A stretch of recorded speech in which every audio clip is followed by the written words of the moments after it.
Hey, Zane Griggs here. So, I'm going to tell you the best way to burn more fat and lose less muscle while you're losing weight or on a diet. So, it doesn't matter, what kind of diet you're on, whether it's a low fat or a low carb or doing intermittent fasting.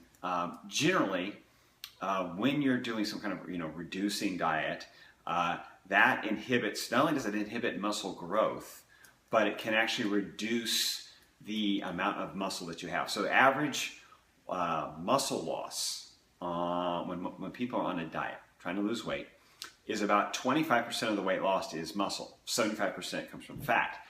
That's not a great ratio, especially if you're trying to get leaner, improve muscle tone, improve your body composition, and lower your body fat. You don't want to be losing 25% of the weight you're losing to come from muscle. You want to hang on to some of that muscle and lose much more fat. It'd be much better to be losing 85, 90, 95% fat. Okay, a little muscle loss is normal and expected, but 25% of your weight coming from muscle loss is unnecessary, but unfortunately typical if you're just dieting and you're not doing what it takes to hang on to some of that muscle. And so, of course, this is not building muscle or burning many calories, really. It's just kind of a fidgety thing. But if you want to do something a little more intense, like weight training, some kind of resistance training, so it doesn't have to be heavy weights necessarily, it doesn't have to be super heavy, but some sort of resistance, whether it's a suspension trainer like a TRX, push-ups on the floor, some kind of walking lunges down your hall.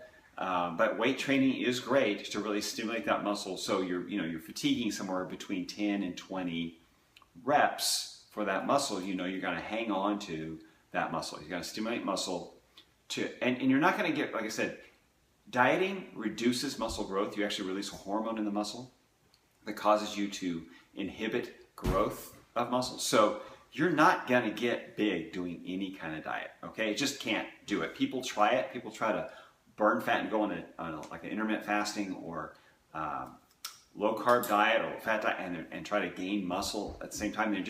Not a good way to maximize muscle growth. So I wouldn't do it. Okay, it's just not a good thing if that's your goal. But if your goal is to lose weight, then it's actually ideal to combine the weight training and high intensity cardio to stimulate that muscle to hang on to it. Okay, so if you're telling your body you want to hang on to that muscle by creating activity there, telling your body you want to store more fuel in that muscle, one, that adds muscle tone, and two, it gives your body somewhere else to store fuel other than your fat cells. So that's what you're doing. You're really telling your body, signaling your body, store fuel in muscle cells rather than fat cells. And stimulates hormones that make you retain muscle. Okay, high intensity cardio does the same thing, as opposed to slow, steady cardio tends to erode muscle and eat away at muscle and make it kind of, not only does it inhibit growth, but it can actually burn it because you're doing this long, steady state cardio. It tends to break down muscle and increase stress hormones that break down muscle and burn it for fuel. Okay, so you could break down the muscle, take that muscle proteins and turn them into glucose for fuel under that stress. So that's really not, you're really wanting to burn fat. So high intensity cardio maximizes your cardiovascular system, as well as your metabolic system that uses glycogen. Okay, we call it glycolysis, so glycolytic activity. So it's using more glycogen that's in the muscle. So you're maxing out your fat burning, and then you're maxing out or trying to max out your carb burning as well. So you have both systems on high, and that makes you, one, it does improve your cardiovascular output, but it also improves your ability to store fuel in the muscle, and insulin sensitivity, which means your muscles are more receptive to that glucose when you eat those carbs. It's more receptive, more likely to go in the muscle. The other great thing about high intensity cardio, it actually increases the hormones in the gut that improve insulin sensitivity and improve fat burning and storage of fuel in the muscle cell rather than the fat cell. So these gut hormones that are released in combination with your biome, here we talk about the biome, so high intensity cardio is great for your biome and the gut bacteria, but also releasing gut hormones in the gut, which tell your body what to do with the fuel you've eaten, okay? And the other main component is protein.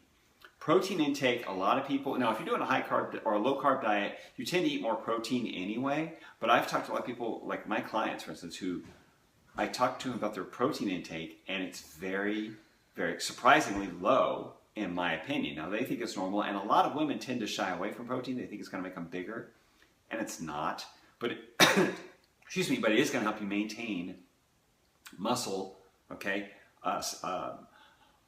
your muscle leanness, okay, your muscle retention, okay, and if you're trying to grow, you definitely need more protein, but you probably know that because it's protein synthesis or the stimulation of muscle. So it's the recovery after your workouts is going to be improved by protein intake. And we're talking about intake, okay, when you see these supposed high protein drinks and supplements or bars and they say, oh, 10 to 15 grams of protein. To me, that's very low, okay, for an intake. So you need 20 grams minimum to really make an impact when you're taking in that protein. So a 20 to 30 gram dose at a time. And for, you know, if you weigh less than 130 pounds and you're getting 70, 80, 90 grams of protein, that's fine. That's fine. But if you're really trying to lose weight, I'm guessing most of, you know, people trying to lose weight probably don't weigh less than 120 pounds. So you're more like a full-size adult, right? You're at 30, 130, 200, 250 maybe, okay, 250. So you need to be taking in an appropriate amount of protein, but I'd say somewhere in the range of at least 100 to maybe, if you're a large man, 180 grams of protein a day.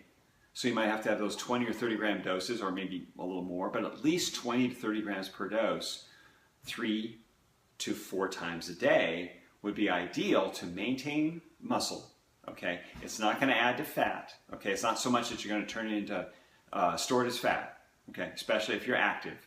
But 3 to 4, 20 to 30 doses of protein a day, kind of taken in different spots, rather than trying to take it in all in one meal or take it in two big meals.